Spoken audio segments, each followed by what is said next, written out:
Hello guys, मेरा नाम खुशी टूरन है और आज हम स्टार्ट करेंगे हरियाणा जियोग्राफी का पार्ट 5 सॉरी पार्ट 6 करेंगे आज। तो स्टार्ट करते हैं।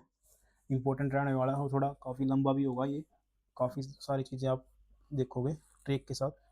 तो स्टार्ट करते हैं। जैसे अब ये चीज़ें हैं, जैसे अब हिसार में इसने कहा कि सबसे ज़्यादा पक्की सड़कों की लंबाई हिसार में है और सबसे कम।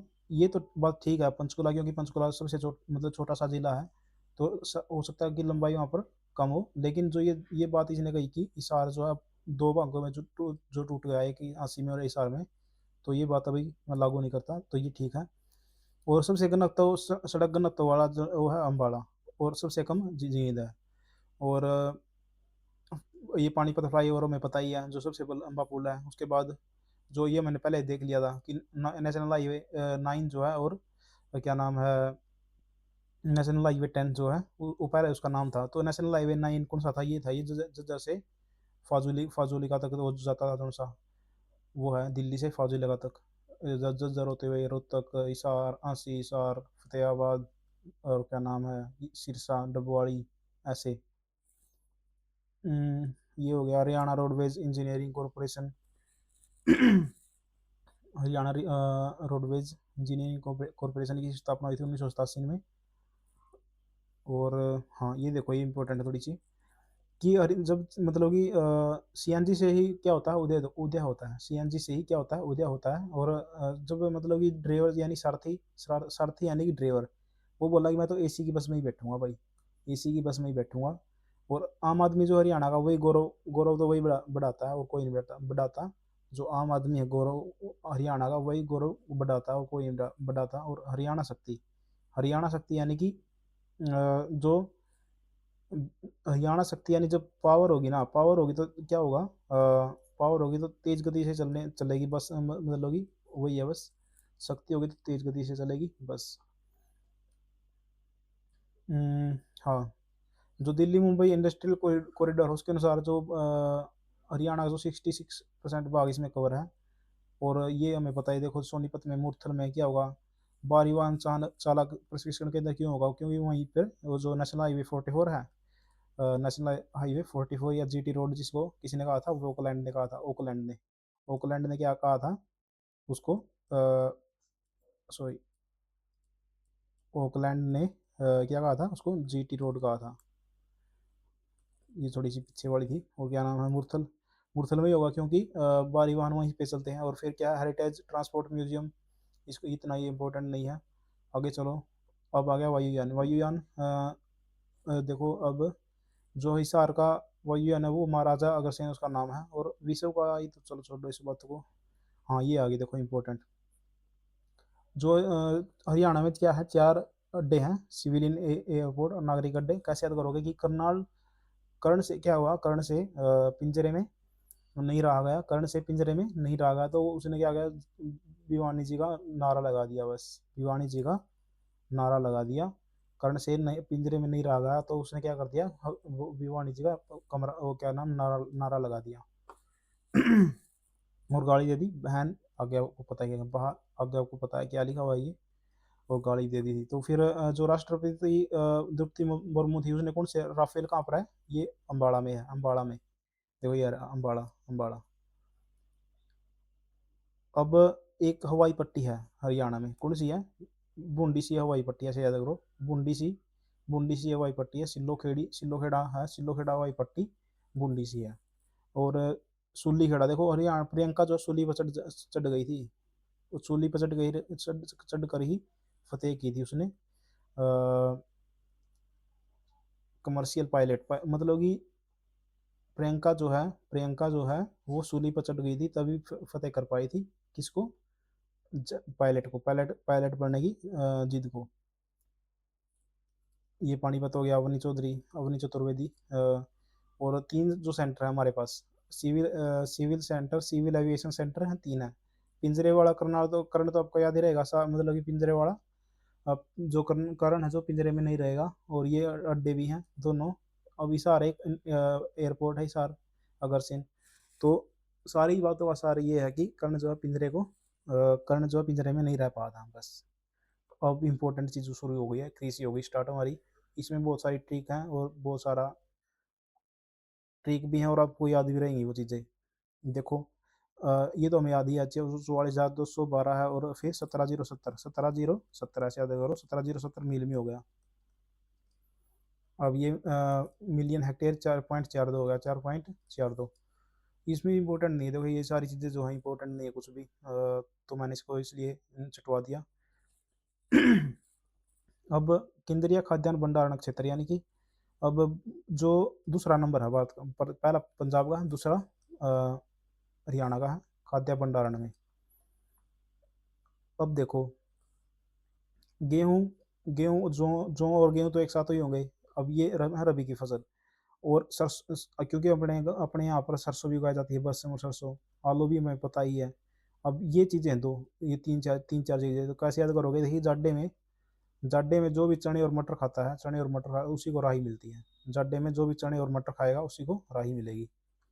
अब वो बोते समय क्या होगा, एक तो कम तापमान चाहिए तो ताकि उसका जो है गेहूँ का जो चना है वो फूल सके और काटते समय शुष्क से यानी कि ताकि वो सूख जाए। अब इनको देखो अब ये याद करो, देखो नूर नृत्य और होली फाग जब अपना क्या होगा, मतलब कि अपनी फसल आ जाएगी तो हमारे आंखों में नूर हो जाएगा और हम होली फाग खेल लेंगे। जब हमारी जो फसल आ जाएगी, फसल जो पक जाएगी तो क्या होगा, हम जो है होली फाग खेल लेंगे, हमारी आंखों में नूर आ जाएगा।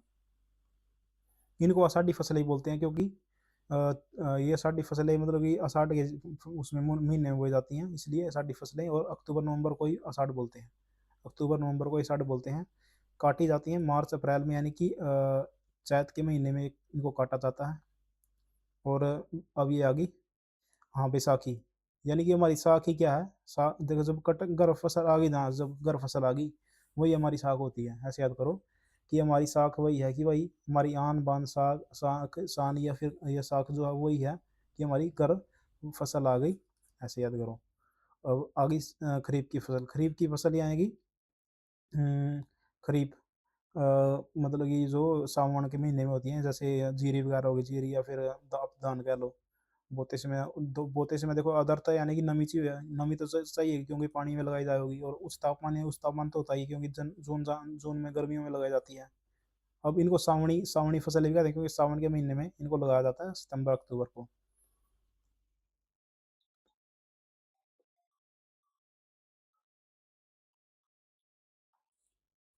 सितंबर अक्टूबर, दूसरी इनका दूसरा नाम है सावन। तो आगे चलते हैं। अब देखो दान हो गई, दान को चावल बोलते हैं, कपास भी, बाड़ी हो गई, बाजरा, बाजरा क्योंकि अब बोएंगे तभी उसको खाएंगे, तभी खाएंगे उसको जाड्डे में, बाजरा जाड्डे में खाया जाता है लेकिन बोया तो गर्मी में हो जाएगा वो। और मक्का, मक्के की रोटी भी जाड्डे, हम कहते हैं ना, मक्के की रोटी और सरसों का साग। तो मक्के की रोटी तभी खाएंगे जब क्या नाम है वो पहले उगलेगा। वो गन्ना, एक मिनट शुरू हो, तिलहन तो मैं पता है, सरसों जो है, एक मिनट, तिलहन, वो शकरकंदी भी जाडे में खाई जाती है तो इसलिए पहले उगलेगी वो भी, मूंगफली भी। तो अब ये चीज़ें रहेगी, जूट, तिलहन और गन्ना, इनको कैसे याद करोगे कि मतलब कि गन्ने से कभी भी गन्ने से कभी भी कितना गन्ने को कितना ही जुटा लो लेकिन तिलहन नहीं निकलता। गन्ने को कितना भी जुटा लो लेकिन उससे तिलहन नहीं निकलेगा। तिल की ये तिल है नहीं जो तिल तिल, हाँ तिल को भी ऐसा ही याद करो कि तिल क्या जाडे में खाया जाएगा, तिल तिल के लड्डू। तो फिर वो तो क्या नाम है गर्मियों में उगाने पड़ेंगे। और शकरकंदी भी और मूंगफली भी, और गन्ना और जूट रह गई है। गन्ना भी, गन्ने को कैसे याद करोगे कि गन्ना जो है अ, हाँ गन्ने को ऐसे याद कर लो कि गन्ना जो कैसा होता है, ज्वार जैसा ही होता है, ज्वार जैसा। या फिर ऐसे याद करो यार, गन्ने को कितना ही गर्मियों में जुटा ही नहीं सकते हम, गन्ने को गर्मियों में जुटा ही नहीं सकते। अब आ गया ये इंपॉर्टेंट, आ गई वीट गेहूँ। देखो भारत की टोकरी, हरियाणा को भारत की टोकरी कहा जाता है, चौथा स्थान है उत्पादन में। और कैसे याद करोगे, देखो करनाल में इसका जो है वो है केंद्रीय गेहूं निर्देशालय व अनुसंधान संस्थान। अ, गेहूं गेहूं व जौ का संस्थान है, अनुसंधान यानी कि रिसर्च सेंटर है। और निदेशालय यानी कि निदेशालय भी है वो करनाल में है। अच्छा, चौथा स्थान हो गया। और क्या नाम है सबसे ज़्यादा, ये तो छोड़ दो इसको। अब देखो ये चीज़ याद करो, स्वामीनाथन वीटमैन ऑफ इंडिया और को क्या कहा जाता है, देखो। बिना बिना ज्ञान के तो, बिना ज्ञान के स्वामी नहीं बना जाता, बिना ज्ञान के स्वामी नहीं बना जाता। अब आ गई त्रिरावड़ी। जो बासमती चावल है वो त्रिरावड़ी में, करनाल में है त्रिरावड़ी। और पुराना नाम व्रीही, व्रीही, इसका पुराना नाम व्रीही है, हमें पता ही है। तो हमने देख लिया था कहाँ पर, उसमें जब हम क्या नाम है इतिहास पढ़ते हैं तब, उसका इंडस हड़प्पा हड़प्पा सभ्यता में पढ़ते हैं तो वहाँ पे। और क्या नाम है, नहीं हड़प्पा सभ्यता में नहीं, उसका क्या नाम है, वैदिक वैदिक कल्चर जब पढ़ते हैं तब ऋग्वेद में है ये काम, ऋग्वेद में, ऋग्वेदिक कल्चर। और ये जो जिले हैं इनमें, इन्हीं में उगाया जाता है ये, जैसे करनाल हो गया, करनाल, उसके बाद कैथल, कुरुक्षेत्र, जींद, ये करनाल था, और पानीपत और सोनीपत।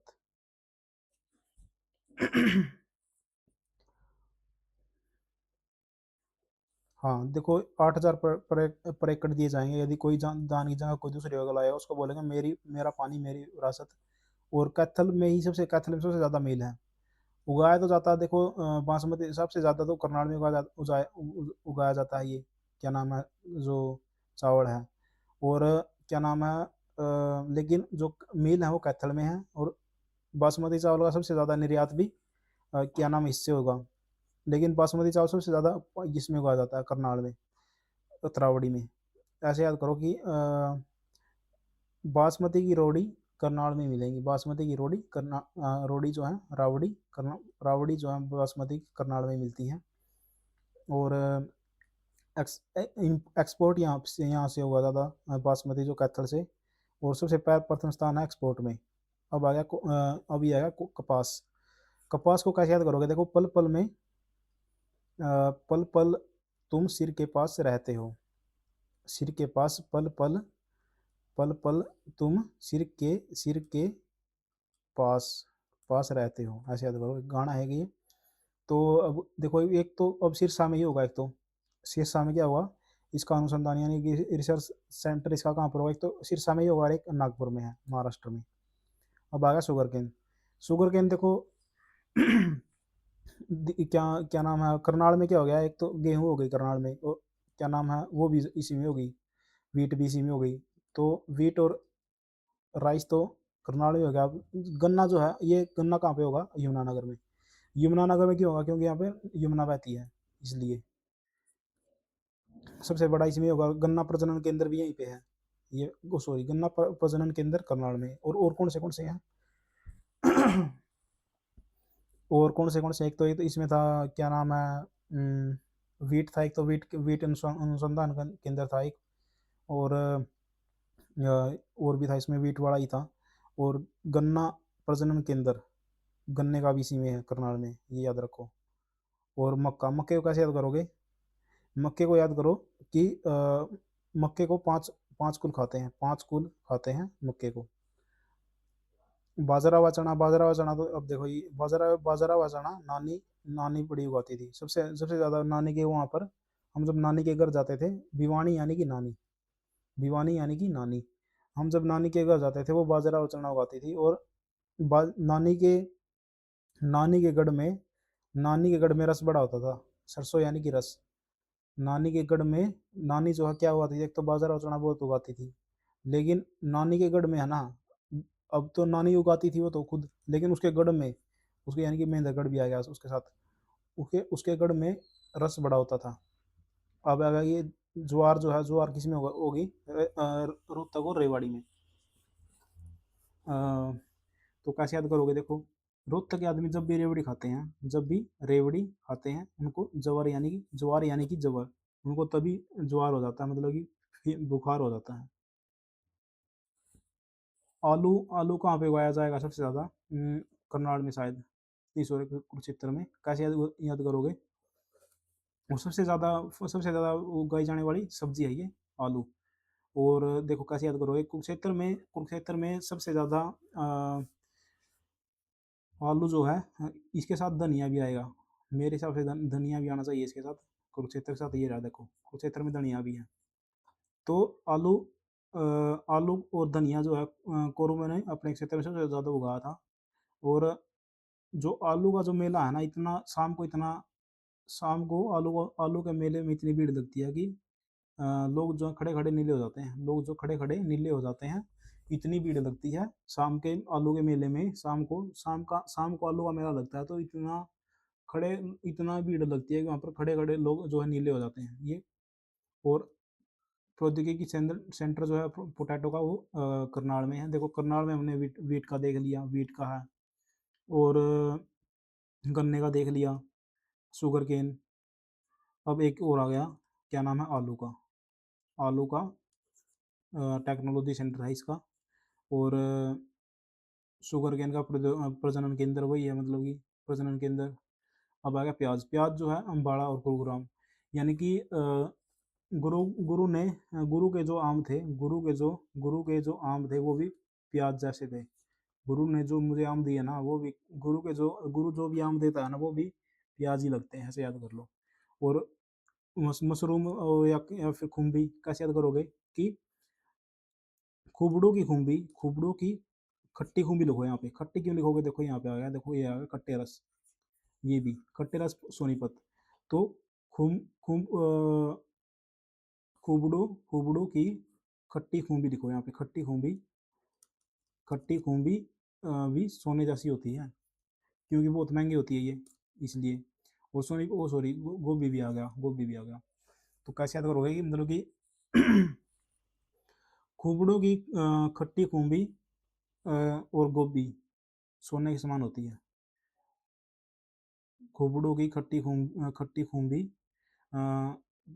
और गोभी क्या नाम है, सोने के समान होती है। आंवला आंवला आंवला सिरसा कि आंवले को कैसे करोगे, मतलब कि आंवला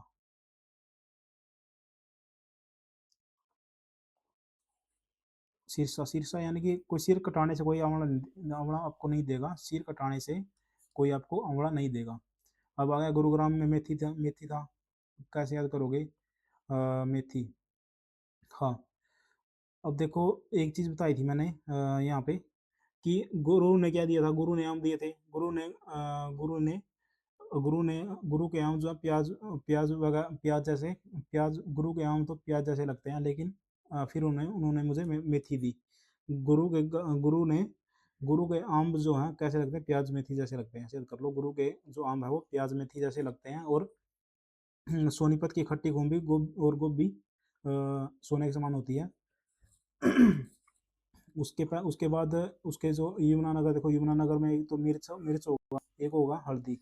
तो कैसे याद करोगे यमुनानगर को, हमने देखा था शुरुआत में उसमें गन्ना था। गन्ना कैसा था, मीठा था। तो मीठा होगा तो वो चरचरा भी होगा। तो फिर हमें हल्दी भी लगानी पड़ेगी, मीठे के ऊपर हल्दी भी लगानी पड़ेगी, ऐसे याद कर लो। ये सारे सारे यमुनानगर में है। अब मेथी देख लिया, प्याज और मेथी देगा गुरु, प्याज और मेथी देगा। और प्याज मेथी, एक मिनट यहाँ पे देखो, गुरु के आम जो हैं वो प्याज जैसे थे, लेकिन फिर क्या किया कि गुरु ने मुझे मेथी भी दी। केवल गुरु ने दी, अम्बाड़ा ने नहीं दी। तो ये हो गया हमारा, ये हो गया और ये भी हो गया, सारे हो गए हमारे। और सबसे अधिक उगाए जाने वाला मसाला कौन सा है, हल्दी है। सबसे अधिक उगा, एक मिनट, हाँ हल्दी ही है।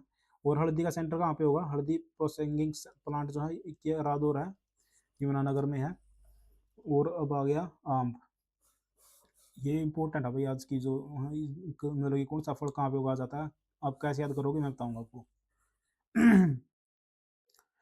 सबसे ज़्यादा उगाया जाएगा ये यमुनानगर और अम्बाड़ा में। अम्बाड़ा है तो आम तो रहेगा कि यमुना के जो आम है वो काफ़ी, यमुना में ही आम सबसे ज़्यादा उगते हैं। यमुना में ही सब आम जो है सबसे ज़्यादा उगते हैं। और इसका देखो उत्कृष्टता के अंदर, ये लास्ट में ही पढ़ेंगे लेकिन अब भी पढ़ दो कि आम के लोग लाड़े होते हैं। आम के लोग लाड़े होते हैं। लाड़े तो आपको पता होगा, मतलब कि लाड़ा होना मतलब कि उसके शौकीन होना, उसकी आदत आदत खाना आदत लगना, मतलब कि खाने वाली, जैसे शराब को पीने की आपकी आदत होती है, वैसे ही आम भी लाड़ा होता है, मतलब कि लाड़ा होता है, मतलब कि आदत लग जाना उसकी। और आम को पिंजरे में ही रखना पड़ता है। आम को पिंजरे में पिंजरा, उसका जो मेड़ा है, आम का मेड़ा, वो पिंजरे में लगता है, क्योंकि ना तो कोई कोई ना कोई उसको उठा कर ले जाएगा। अब आ गया अमरूद। अमरूद, कर्ण को अमरूद पसंद थे। कर्ण को भुने हुए अमरूद पसंद थे। कर्ण को भुने हुए अमरूद पसंद थे। ऐसे याद करो, कर्ण को भुने हुए अमरूद पसंद थे, और वो उसी उन्हीं चीजों से फतेह करता था, उन्हीं चीजों से फतेह करता था। कि सिर सिर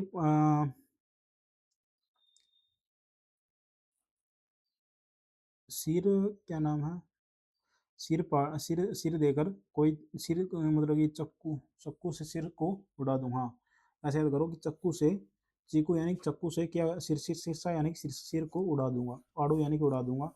और सीता ने जो फल खाया वो सोने जैसा था। सीता ने जो फल खाया वो सोने जैसा था। अभी तक हमने देख लिया, गोभी देख लिया था एक तो इसमें, और खट्टी खट्टी खूंब भी देख लिया था, खट्टी खूंब भी। और अब देख लिया सीताफल भी देख लिया। इसमें फतेहाबाद में एक अमरूद देखा है, और इससे इसकी एक हो जाएगी फतेहाबाद की सेब और केला। केला और सेब खाकर ही चीज़ें फतेह की जाती हैं। मूंग, मूंग फल में ही कुछ ना कुछ मांग लेता हमसे। फल में ही कुछ ना कुछ हमसे मांग लेता है। ग्लैडियोलस, यानी कि अब ग्लैडियोलस और मेहंदी और हीणा, इनको कैसे याद करोगे कि फरीद बाबा ग्लैड हो जाते थे। फरीद बाबा ही ग्लैड हो जाते थे तलवार देखकर, और फरीद बाबा भी ग्लैड हो जाते थे तलवार देखकर। और जब सॉरी, तलवार देखकर नहीं, इसको देखो, तलवार ले लिए कि इसका दूसरा नाम है ग्लैडियोलस का। और तो फिर कैसे याद करोगे कि फरीद बाबा तलवार लगते थे और ग्लैड हो जाते थे। क्यों हो जाते थे ग्लैड, यानी कि खुश हो जाते थे। क्यों हो जाते थे? क्यों, जब हीना जो है अपनी मेहंदी लगाती थी तब वो खुश हो जाते थे। और गुरु किसी कभी भी किसी को गंदा फूल नहीं देता, भले ही वो क्या नाम है, भले ही वो प्याज भी दे, लेकिन गंदा फूल नहीं देगा कभी भी। प्याज भी भले दे दे, लेकिन प्याज भी आपके फायदे के लिए होगा। हमने देखा था प्याज और मेथी। अब आ गया गेंदा फूल भी आ गया। और पानीपत, पानीपत में कुछ नहीं देखा था हमने अभी तक, और अब आ गया गुलाब। तो गुलाब जो है बिना पानी के भी हो जाते हैं, गुलाब जो है बिना पानी के भी हो जाते हैं। अब आ गया मंडियाँ, थोड़ा सा ही रह गया बस अब। मार्केटिंग बोर्ड है या फिर हरियाणा कृषि विपणन है, वो इसका हेडक्वार्टर चंडीगढ़ में ही होगा। ये देखो इंपॉर्टेंट चीज़ है। तो लाडवा, लाडवा, एक तो लाडवे में मेला लगता था किसका, आम का, हमने देखा था। उसके आम के लोग लाड़े थे। और लाडवा वही है जहाँ से क्या है, सेनी जो है, सेनी जी, जो मतलब कि अपने सीएम हैं, वो वहाँ से वो है, एमएलए हैं लाडवा से। और एशिया की दूसरी सबसे बड़ी अनाज मंडी है, दूसरी सबसे बड़ी अनाज मंडी वो लाडवा की ही है। अब एक चीज़ और आ गई, अब शहद आ गया। शहद, राम जी ने शहद खाकर ही कुरुक्षेत्र को आबाद किया था। ऐसे याद करो, राम जी ने शहद खाकर ही कुरुक्षेत्र को आबाद किया था। शहद कहाँ से सबसे ज़्यादा कहाँ पर होता है? शाहबाद में, कुरुक्षेत्र में। अब सेब की मंडी, सेब हमने देखा था वैसे तो, केला, इसका उत्पादन जो है केले का और सेब का कुरुक्षेत्र उसमें, सॉरी, फतेहाबाद में था। लेकिन इसकी जो मंडी है वो पंचकुला में है, पंचकुला पिंजौर में। सेब सेब को भी पिंजरे में रखना पड़ता है, और पिंजरे पिंजरे में ही सेब का, आम का मेला भी लगता था। और शेरशाह, शेरशाह यानी कि शेर, शेर, शेर बना लो इसको, शेर। शेर भी सोनीपत के शेर भी मसाले खाते हैं, ऐसे याद कर लो, सोनीपत के तो शेर भी मसाले खाते हैं। मसाला मंडी सोनीपत में है। और गन्नौर, हाँ, देखो ये गन्नौर, गन्नौर में क्या है, अंतर्राष्ट्रीय फल व सब्जी मंडी है, हॉर्टिकल्चर अंतर्राष्ट्रीय। अब फूल मंडी गुरुग्राम में है। गुरुग्राम, गुरु की कभी भी किसी को गंदा फल, गंदा जो है, गेंदे का फूल यहीं पे था। तो गंदा फूल नहीं देगा, बस इसी याद कर लो, वो जो पीछे वाली थी। अभी देखो ये आ गया सेंटर, उत्कृष्टता सेंटर या सेंटर ऑफ एक्सीलेंस। देखो हमने इसमें पहले कहीं सारे कर लिए हैं। देखो ऐसे ही हमने कर लिया था कि आम के लोग लाड़े होते हैं, ऐसे कर लिया था। अब सब्जी जो है ग्राउंड में मिलती है, सब्जी जो ग्राउंड में उगती है। और ग्रोंडा कहाँ पे है? करनाल में, ये तुम्हें याद रहेगा। तो सब्जी कहाँ पे है? ग्राउंड में उगेगी, वो करनाल में है। और फ्रूट जो है मांगे, मतलब कि फ्रूट को मांगने के लिए कोई भी सिर उठाकर चले आते हैं, सिर उठाकर मांगे आना, यानी मांगने चले आते हैं, फल फल लेने के लिए। आम हमने देख लिया। गिगनाऊ, कि नानी के इतने बाग थे। नानी जो है, देखो, एक तो नानी के जो बाजरा बाजरा उगाती थी वो, और बाजरा और चना उगाती थी एक तो नानी, और एक उसके बाजरे के क्या नाम है, नानी के गढ़ में, नानी के गढ़ में यानी महेंद्रगढ़ में सरसों रस बड़ा था, सरसों यानी कि रस था। और अब ये भी आ गया कि नानी के जो नानी के इतने बाग थे कि क्या कितनों को गिनाऊं यानी कितनों को गिनाऊं, इतने बाग थे नानी के। और मुनीमपुर कि मुनीम मुन फूल फूल ये उत्कृष्टता सेंटर है। और ये जो था ये मंडी थी, ये मंडी थी गुरुग्राम में, ये उत्कृष्टता सेंटर है, सेंटर ऑफ एक्सीलेंस। कि मुनीम मुनीम के फूल से कुछ नहीं जरता, मुनीम के फूल से कुछ नहीं जरता। और मधुमक्खी देख लो, ये हमने देख लिया था। मधुमक्खी यानी कि शायद शायद हमने देखा था राम उसमें शाहबाद में, राम ने शहद खाकर ही कुरुक्षेत्र को आबाद किया था, ऐसे हमने याद कर लिया था। और फसल बीमा योजना वर्ष दो प्रधानमंत्री फसल बीमा योजना 2016 से स्टार्ट है। 33% जो हरियाणा की जो भूमि है वो लवणता यानी कि सैलिनिटी से प्रभावित है। और ऊंची कला क्योंकि जो वो क्या नाम है, सबसे ज़्यादा चावल यहीं पे उगाए जाएंगे करनाल में, तो यहीं पे सैलिनिटी सबसे ज़्यादा यहीं पे पाई जाएगी, जो इसमें इसी में सबसे ज़्यादा रोग होगा। तो उद्यान केंद्र जो है क्या नाम है, उद्यान प्रशिक्षण केंद्र वो है ऊंची कला में करनाल में ही है, विश्व बैंक के सहयोग से। और प्रथम किसान मार्केट पंचकुला में, 5 कुल थे भाई, क्योंकि 5 कुल थे तो किसान मार्केट इसलिए होगी। और बिजनेस स्कूल गुरुग्राम और स्ट्रॉबेरी चनाना भिवानी। और किसी में कुछ नहीं है इतना, भावांतर भरपाई योजना कुछ नहीं है ये। हाँ ये देखो, जो नेशनल फूड सिक्योरिटी मिशन था वो 2007 में स्टार्ट होया था। और 7-5 यानी कि गेहूं जो है 7 जिलों के लिए, और दाल जो है 5 जिलों के लिए स्टार्ट हुई थी। गेहूं जो है 7 जिलों के लिए और ये 5 जिलों के लिए, ये हमने कंप्लीट कर लिया है। और Haryana land reform and development corporation limited 1974 में हुआ, इसका इतना कुछ इंपॉर्टेंट नहीं है। तो आप चैनल को सब्सक्राइब करो, यदि आपको ये ट्रिक से याद हुआ हो, आप 1-2 बार देखोगे तो मुझे यकीन है कि आपको कंप्लीट कर लोगे। आज हमने लगभग 15 क्लासें, हाँ 15 क्लासें आज कर ली हैं हमने, 15 क्लासें, और 22 क्लासें सारी हैं, तो केवल 7 क्लासें और रह गई हैं। उसके बाद क्या होगा, उसके बाद मैं क्वेश्चन की सीरीज स्टार्ट करूँगा, 1 से 50 क्वेश्चन हर रोज़ किया करेंगे, और याद हो जाएगी आपको हरियाणा जी के बिल्कुल। Thank you guys.